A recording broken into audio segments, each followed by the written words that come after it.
Hey guys, welcome back to another episode of the Comic Book Lowdown. I'm Wellington, and first off, happy Thanksgiving, everybody. And for Thanksgiving, I'm gonna give you an extra special review. Yes, you saw it in the title. I'm gonna be reviewing The Dark Knight Returns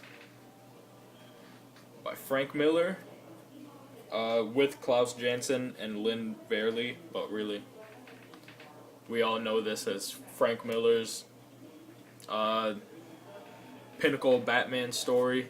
This is, some say it's the best Batman story, some people say it's not.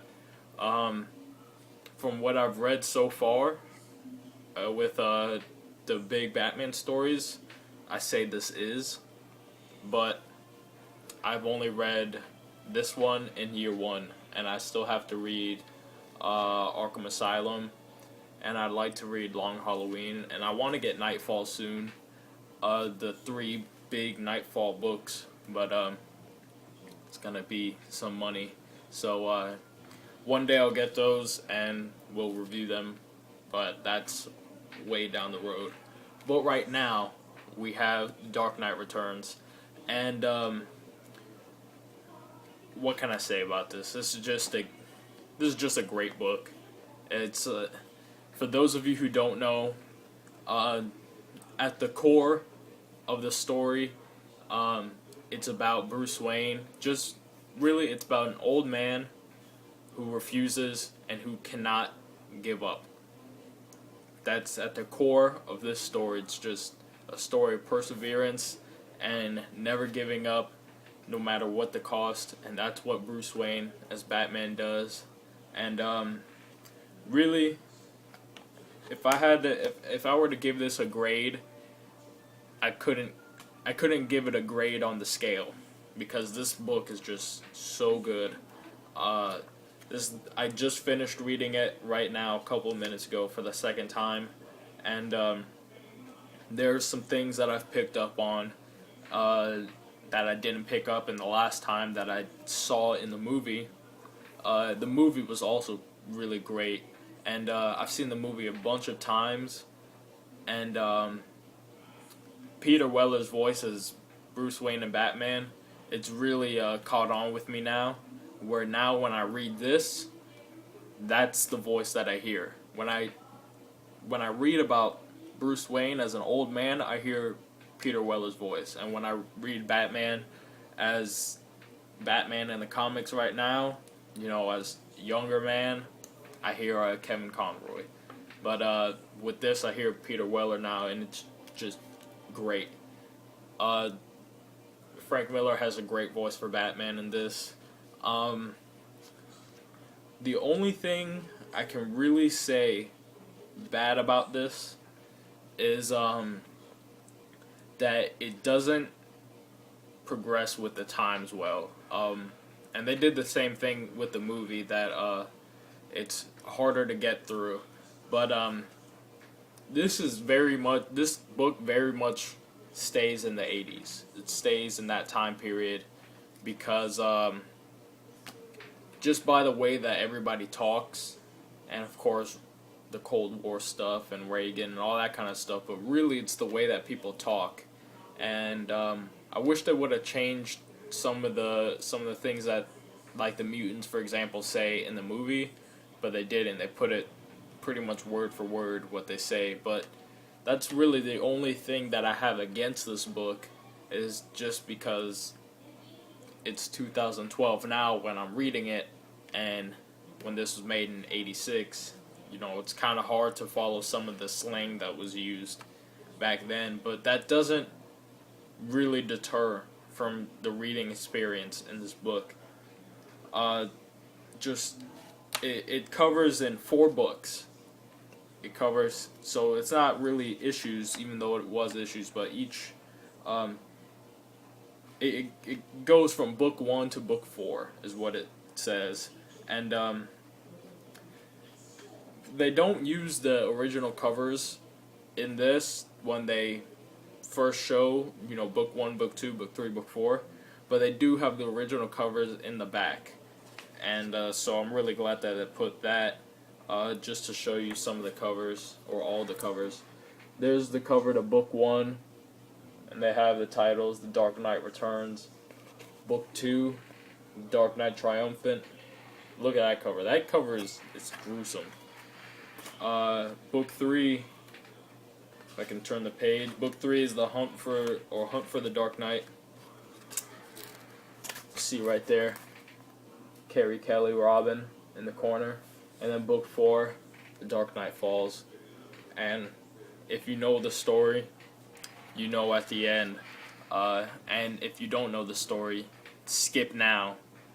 But I kind of just ruined it for you right there. Batman does fight Superman, and it is a great fight, and it ends the... well, it actually kind of doesn't end the question of who would win in a fight, Batman or Superman.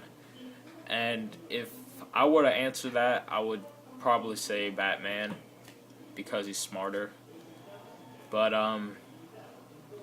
Superman is pretty strong, so I don't know. But that doesn't really matter. What does matter is that if you don't have this book and you've never read it, pick it up. That's what matters. There were some pretty big appearances at the beginning. Two-Face is in here, and he goes through a lot. There's a big arc with him in this, and the Joker is in this. But really, the only characters that from the DC universe that are very prominent in this, of course, Batman, Superman. If you want to count Robin, everybody in the Batman universe is there. You know, Jim Gordon, Batman, all of them, but Alfred. But if you want to count Robin as being Robin, it's not, of course, not Dick Grayson, or of course not Jason Todd, not Tim Drake. It's a new person, Carrie Kelly. But then other than that, there's Superman, plays a big role in this. And then smaller roles being played are Oliver Queen is in this, Green Arrow. He's in it right at the end. He plays a big role in the Superman-Batman fight. And Selena Kyle's in it for a bit. She plays a pretty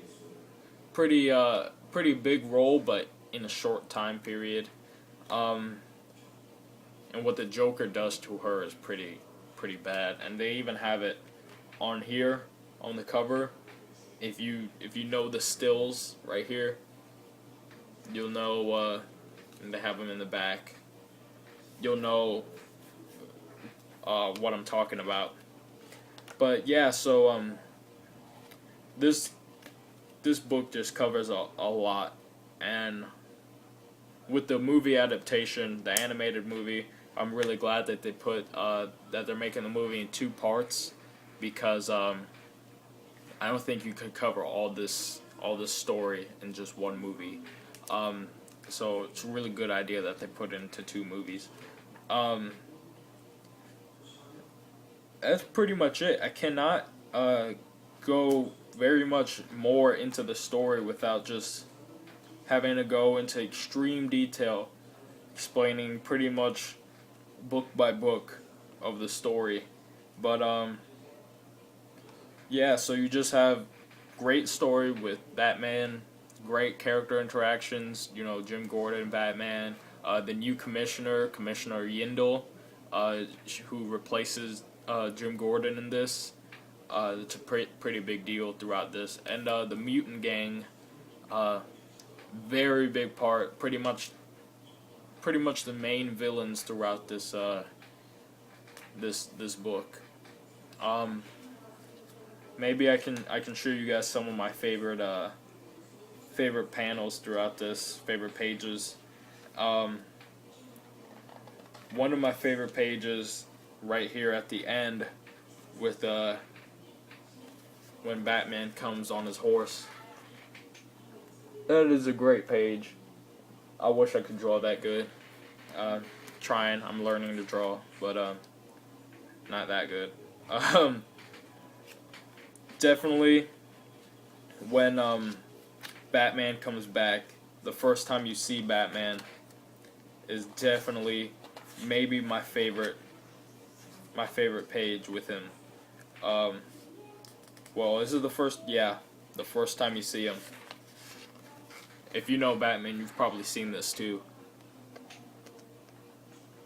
That is a great page right there. And if I can find the third page that I really like, um, if I can find it, yeah, right there. I love that one. Also, another one of my all-time favorites, really. Just in all of comics. Uh, there's another one. There's the other one I wanted to show. That's right when he's about to fight the mutant leader for the first time. And that's just... was it for the first time on this one? Yeah. Yeah, that was the first time he fought him. And, this is just great. You get into Bruce Wayne's head a whole lot in this, and all that stuff is just greatly written. He really, Frank Miller really tells a story of an old man trying to do what he did as a young man, and he does it masterfully. He really captures the fact that Batman is older. He's slower. He's a lot bigger, and just he really goes into Batman talking about how old he is, and how he's getting slower, how he's getting more clumsy, and it's played out extremely well throughout this whole book, and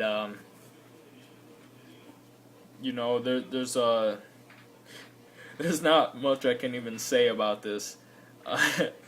It's just so great, and I can't do it justice just by talking about it. If you're interested and you haven't read it, you need to go pick it up, get it somehow, buy it. I don't know. Just get it and read it, because you will be whatever you. If you don't even need to like Batman. You don't need to like Batman to love this story, because good comics are just good comics, and this is good comics. So pick it up. The only thing, if you don't like Frank Miller's art, then that will get under your skin, because Frank Miller's art is kind of blocky, but it works pretty good with this story, in my opinion. Besides that, just getting past the way that people talk in this. That's if you haven't been reading comics for a while, or if you don't know how to put yourself into that time period either, I would suggest you get more seasoned as a comic reader, and maybe even look into into the 80s. Try to put yourself into the 80s so you can really enjoy this book. And just knowing about this is the point where Batman became the Batman that we know today. If you don't know the story, this is the book where Batman became the Batman. This is where he stopped being the nice Batman, stopped being campy Batman, and became, real Batman. There's nothing more. I've said this a bunch of times already, but there's nothing more I can say about this. That you just have to go and read it yourself.